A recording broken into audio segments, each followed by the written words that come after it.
السلام عليكم ورحمة الله وبركاته. أهلا بيكم كل متابعينا على قناتنا كريزو وحبان. النهاردة إن شاء الله هنعمل زبدة المزارع أو اللي بيقولوا عليها الزبدة البلدي بطريقة سهلة وبسيطة ومكونات بسيطة جدا. كل اللي انت هتحتاجيه نص كيلو من اللبن ونص كيلو من السمنة من اللي موجودة في الأسواق. أنا هنا مستعملة سمنة كريستال الصفر. عاوزة حضرتك تستعملي البيضة مفيش أي مشكلة. حطيت هنا اللبن على السمنة وهبدأ كده يعني إيه، أفتت فيها شوية لإني عندي السمنة ساقعة واللبن كمان ساقع. ملحوظة مهمة جدا، اللبن ده مش مغلي، ما ينفعش تغلي اللبن وتستعمليه، لازم يكون جاي كده وانت هتستعمليه على طول، بس دخلي التلاجة شوية يكون ساقع. هبدأ بقى هنا اجيب الكبة وهستعمل وهضرب شوية بشوية. عندك اختيارات ان انت ممكن تعملي في الكبة او تعملي في الخلاط، بس لو عندك خلاط قوي هينفع معاكي وهيشتغل معاكي كويس قوي، لكن لو خلاطك يعني مش قوي مش هينفع معاكي وهتعصلك معاكي شوية مش هتضرب كويس. ولو عندك مضرب كهرباء هيديكي برضو نتيجة حلوة جدا. انا هنا بدأت اضرب فيها اهي.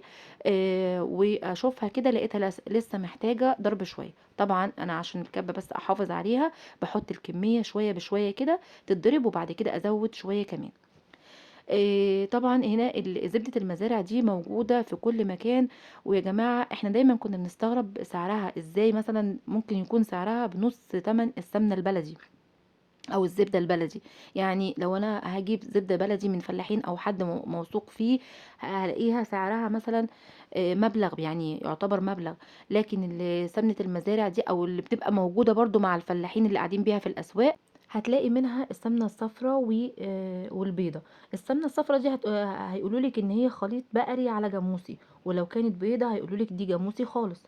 وبعدين كمان بيحطوا عشان يعني ايه يزودوا الموضوع ويخليكوا يدوكي احساس ان هي طبيعية 100%، بيحطوا نسبة خضار كده لون اخضر على السمنة او على الزبدة عشان تدي خضار شوية، عشان تبين لك ان هي ايه سمنة 100% طبيعية. وكمان لان ايه السمنة بتاع الطوبة بتبقى فيها خضار شوية بسبب البرسيم اللي بياكلوه المواشي. تمام. انا هرجع كده اضربها، انا كده حطيت الكميه كلها وبضربها زي ما حضرتك شايفه بالظبط. خليكي معايا برضو عشان هقولك معلومات مهمه جدا على زبده المزارع، وان هي فيها فرز اول وتاني وكل الحاجات دي، وان انت تعرفي ازاي ان هي مغشوشه والكلام ده كله. آه انا هنا خلاص كده ضربتها كله تمام. على فكرة عاوزة اقولك ان في ناس بتحط عليها ريحة سمنة بلدي من عند العطار، بس انا بصراحة ما بحبش استعمل ريحة السمنة البلدي، فانا اكتفيت ان انا اعملها اللبن والسمنة بس، لان في ناس حذرت من استخدام ريحة السمنة البلدي دي، فانا بصراحة بخليني في الامان وعاوزة اخد النتيجة من اللبن والسمنة بس. وهقول لكم يعني ايه انا اكتشفت او وصلت لايه وهي ادتني فعلا سمنة بلدي ولا لا، وريحتها كانت عاملة ازاي، وكل الحاجات دي هقولها لكم في الاخر. خلاص أنا كده جات كنت ضربتها تاني ووصلت بقى للنتيجة اللي أنا عاوزاها، اللي هي إن هي تكون كريمية خالص كده زي ما حضرتك شايفة. هاحطها في طبق بقى وهاعمل الخطوة اللي بعد كده.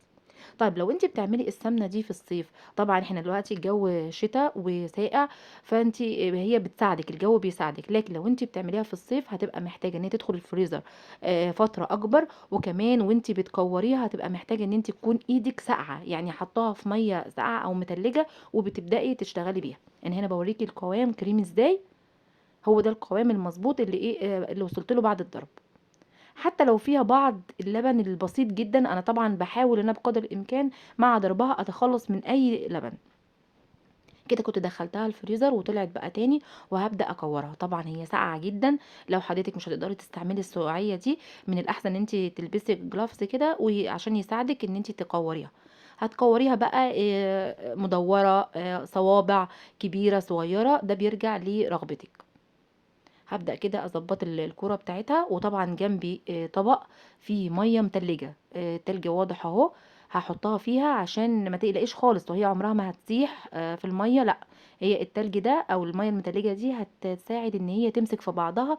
عاوزة كمان اقولك معلومة مهمة جدا، لو استعملتي حضرتك لبن مش دسم مش هيديكي نتيجة خالص، يعني مش هتحسي ولا بطعم الزبدة الفلاحي ولا بريحتها ولا بأي حاجة، حتى لو احنا هنوصل ان الريحة دي هتبقى بسيطة او الطعم بسيط، لكن اللبن الدسم هنا مهم جدا، فلازم تكوني جايبة لبن من حد موثوق فيه بيبيع لبن دسم، ما يجيش مثلا حد يعملها بلبن يعني العلب او الاكياس او الحاجات دي، لا طبعا ما ينفعش خالص.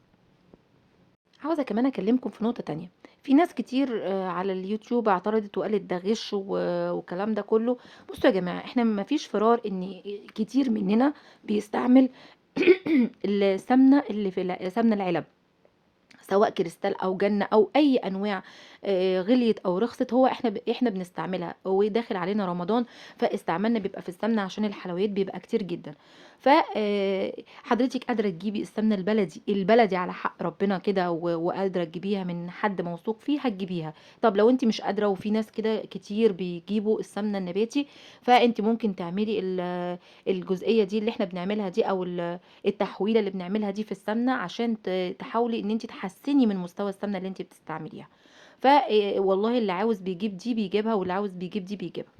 انا كده كنت طبعا خلصت التكوير بتاعها وحطيتها في الميه زي ما حضرتك شايفه، وبدات بقى اطلعها. طبعا الميه برضو لسه متلجه ومحافظه على القوام بتاع الزبده بتاعتي. بصوا ما شاء الله، هي ادتني كام كوره كده حلوين. على فكره انا وزنتهم، كان تقريبا الكميه دي كانت داخله على كيلو. يعني بنص لبن وبنص سمنه عملنا تقريبا كيلو من الزبده. جيت بقى عشان اسيحها معاكم، حله كده على النار، سبتها تنشف خالص وتسخن يعني شويه، وبعد كده بدات احط فيها الزبده بتاعتي. طبعا انا عاوزه اقول لك ان انت مش لو انت طبعا متعوده على السمنه البلدي او الزبده البلدي، هتلاقيه اللي هنا الموضوع مختلف شويه. لان هنا القوام يعني ايه، هي بصوا بتسيح بسرعه لان طبعا فيها كميه سوائل اللي هي اللبن اللي احنا حطيناه، فبيبدا بقى يطوف على الوش كده زي ما حضرتك شايفه كده. انا بحاول اوريكي يعني ايه في كذا مرحله ليها هي بتتحول لايه. تعالوا نتكلم بقى في نقطة تانية، هي نقطة الأسعار. يعني أنا دلوقتي جبت هحسب معاكم كده، جبت النص سمنة تقريبا عامل 45 جنيه، وكيلو اللبن عندنا عامل 35 جنيه. يعني قولي حطي سعر النص، فاحنا كده تقريبا وصلنا ل65 جنيه. التكلفة بتاعتنا ادتنا كمان تقريبا كمية داخلة على الكيلو، زي ما أنا قايلة في عنوان الفيديو. آه، كده بقى معلش المقطع ده كان وقع في التصوير، انا كنت وريتك هي وصلت لمرحلة ايه بالظبط. بس والمرحلة الأخيرة بقى كانت المقطع وقع من التصوير بتاعها. هنا كنت جبتها خلاص وبدأت أصفيها. هرجع بقى لنقطة الأسعار تاني. احنا كده وصلنا لإيه، هي كلفتنا 65 جنيه، ومديانا تقريبا كيلو إلا شوية. طيب الكيلو بقى بيتباع يعني بكام تقريبا، بيتراوح من 150 ل 180 في بعض الاماكن. يعني انا عندي بيتراوح من السعر ده. فانت هنا كده وفرتي مبلغ برضو مش يعني كبير برضو. تمام. يعني هي فيها توفير. طيب نرجع بقى، انا كنت طبعا هنا دخلتها التلاجة، سبتها شويه ودخلتها التلاجة عشان تجمد، عشان عاوزه اوريها لك القوام بتاعها بيبقى عامل ازاي. هي قوامها مرمله زي الزبده الفلاحي بالظبط، زي السمنه الفلاحي. هتديكي القوام زي السمنه الفلاحي، هتديكي ريحه، يعني ايه، ريحه خفيفه جدا. يعني انت شمتيها هتشمي فيها ريحه السمنه الفلاحي او الزبده الفلاحي، هتشميها فيها فعلا. طب في حاجة كمان عاوزة اتكلم عليها، يعني ايه اصلا زبدة المزارع؟ زبدة المزارع اللي مش مغشوشة بسمنة مهدرج بتكون نسبة الخض فيها بتكون كبيرة او كتيرة. يعني نسبة السوائل اللي فيها كتيرة، يعني هتطلع سمنة اقل ومرطة اكتر. علشان كده هي بتتباع بسعر ارخص شوية من السمنة البلدي او من الزبدة البلدي. وفي زبدة مزارع بتبقى في فرز اول وفرز تاني، حسب الايه المصانع او حسب الاماكن والمعامل اللي هي طلعتها. انا هنا بوريك المرطة بتاعتها دي، كانت كمية مرطة وكان في كمية تانية. طب هكمل المعلومه بتاعه الايه. يعني كده ان المشكله مش في زبده المزارع، لا، المشكله في الغش اللي بيكون في الزبده. لان ساعات هم بيكونوا خلطنا بزيوت مهدرجه او بالسمنه مهدرجه يعني، وبتكون محطوط عليها اسانس او ريحه الزبده مع شويه زبده من حليب الابقار. بتكون كده بتديكي ريحه الزبده وطعم الزبده الى حد ما، وعشان كده احنا بنتغش فيها. وكده يكون الفيديو بتاعي خلص، يا رب يكون عجبكم. وده دي فيديوهات موجودة على القناة، لو تحبي حضرتك تتفرجي عليها هكون سعيدة جدا. ولو ما اشتركتوش في القناة اشتركوا معايا، وما تنسوناش بقى في اللايك والشير. وان شاء الله اشوفكم في فيديوهات جاية كتير، والسلام عليكم ورحمة الله وبركاته.